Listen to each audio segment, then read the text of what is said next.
ಓಂ ಶ್ರೀ ಗುರುಭ್ಯೋ ನಮಃ. ನಮಸ್ಕಾರ ಸ್ನೇಹಿತರೆ. ಆಲ್ರೌಂಡ್ ಕ್ಲಾಕ್ ಕನ್ನಡ ಚಾನಲ್ಗೆ ಸ್ವಾಗತ ಸುಸ್ವಾಗತ. ಇವತ್ತಿನ ವಿಡಿಯೋದಲ್ಲಿ ಈ ವರ್ಷದಲ್ಲಿ ಜೂನ್ ಮಾಸದಲ್ಲಿ ಬರುವ ಹುಣ್ಣಮಿ ದಿನಾಂಕ ಮತ್ತು ಸಮಯದ ಬಗ್ಗೆ ಸಂಪೂರ್ಣ ಮಾಹಿತಿ ನೋಡೋಣ ಬನ್ನಿ. ಹಿಂದೂ ಧರ್ಮದಲ್ಲಿ ಹುಣ್ಣಮಿ ತಿಥಿಯನ್ನು ಮಂಗಲಕರವೆಂದು ಪರಿಗಣಿಸಲಾಗುತ್ತದೆ. ಪ್ರಸ್ತುತ ವರ್ಷವಾದ ಈ ವರ್ಷ 2024ರಲ್ಲೂ ಹುಣ್ಣಮಿ ತಿಥಿಗಳಿವೆ. ಅದರಲ್ಲಿ ಯಾವೆಲ್ಲ ದಿನ ಹುಣ್ಣಮಿ ತಿಥಿ ಸೃಷ್ಟಿಯಾಗಲಿದೆ, ಈ ತಿಂಗಳು ಯಾವ ದಿನ ಬಂದಿದೆ ಅಂತ ನೋಡೋಣ ಬನ್ನಿ. ಹಿಂದೂ ಸನಾತನ ಧರ್ಮದಲ್ಲಿ ಪೂರ್ಣಿಮಾ ಅಥವಾ ಹುಣ್ಣಿಮೆಯನ್ನು ಮಂಗಲಕರ ದಿನವೆಂದು ಪರಿಗಣಿಸಲಾಗುತ್ತದೆ. ಈ ದಿನ ಭಗವಾನ್ ವಿಷ್ಣುವಿನ ಆರಾಧನೆಗೆ ಮೀಸಲಾಗಿದೆ. ಜನರು ಈ ದಿನದಂದು ಉಪವಾಸವನ್ನು ಆಚರಿಸುತ್ತಾರೆ ಮತ್ತು ಭಗವಾನ್ ವಿಷ್ಣುವಿಗೆ ಬಹಳ ಭಕ್ತಿ ಮತ್ತು ಸಮರ್ಪಣೆಯಿಂದ ಪ್ರಾರ್ಥನೆಯನ್ನು ಸಲ್ಲಿಸುತ್ತಾರೆ. ಈ ದಿನ ಸಾಕಷ್ಟು ಜನರು ಸತ್ಯನಾರಾಯಣ ಪೂಜೆಯನ್ನು ಕೂಡ ನಡೆಸುತ್ತಾರೆ. ಹುಣ್ಣಮೆ ದಿನವನ್ನು ಪೌರ್ಣಮಿ ಅಥವಾ ಪೂರ್ಣಿಮಾ ಎಂದು ಕರೆಯಲಾಗುತ್ತದೆ.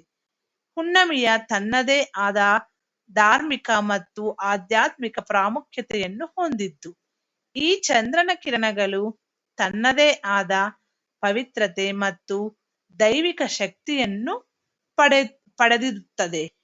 ಪೂರ್ಣಿಮಾ ತಿಥಿಯಂದು ಚಂದ್ರವನ್ನು ಪೂಜಿಸಬೇಕು ಮತ್ತು ಚಂದ್ರನಿಗೆ ಅರ್ಘ್ಯವನ್ನು ಅರ್ಪಿಸಬೇಕು. ಈ ವರ್ಷದಲ್ಲಿ ಜೂನ್ ಮಾಸದಲ್ಲಿ ಜ್ಯೇಷ್ಠ ಪೂರ್ಣಿಮಾ 21 ಬಂದಿದೆ. ಬೆಳಿಗ್ಗೆ 7:32ರಿಂದ ಜೂನ್ 22ರಂದು ಬೆಳಿಗ್ಗೆ 6:37ರವರೆಗೆ ಇದೆ. ಈ ಜ್ಯೇಷ್ಠ ಮಾಸದಲ್ಲಿ ಪೂರ್ಣಿಮಾ ಜೂನ್ 21, 2024ರಲ್ಲಿ 7 ಗಂಟೆಯಿಂದ ಜೂನ್ 22ರಂದು ಬೆಳಿಗ್ಗೆ 6:37ವರೆಗೂ ಇದೆ.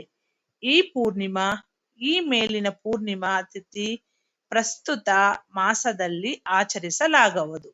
ಈ ದಿನ ಚಂದ್ರದೇವನಿಗೆ ಮತ್ತು ಲಕ್ಷ್ಮೀ ದೇವಿಗೆ ವಿಶೇಷ ಪೂಜೆಯನ್ನು ಮಾಡಲಾಗುವುದು ಹಾಗೂ ಸತ್ಯನಾರಾಯಣ ಪೂಜೆಯನ್ನು ಕೂಡ ನಡೆಸಬಹುದಾಗಿದೆ. ಇದು ಸ್ನೇಹಿತರೆ ಇವತ್ತಿನ ವಿಡಿಯೋ. ಈ ವಿಡಿಯೋ ನಂಬಿಕೆ ಮತ್ತು ಶಾಸ್ತ್ರವನ್ನು ಆಧರಿಸಿದ ವಿಡಿಯೋ. ಇದರಲ್ಲಿರುವ ಎಲ್ಲಾ ಅಂಶಗಳನ್ನು ನಿಮ್ಮ ಸ್ವಂತ ವಿವೇಚನೆ, ಆಲೋಚನೆ ಬಳಸಿ ನಿರ್ಧಾರಗಳನ್ನು ತೆಗೆದುಕೊಳ್ಳಿ. ಮುಂದಿನ ವಿಡಿಯೋದಲ್ಲಿ ಸಿಗೋಣ.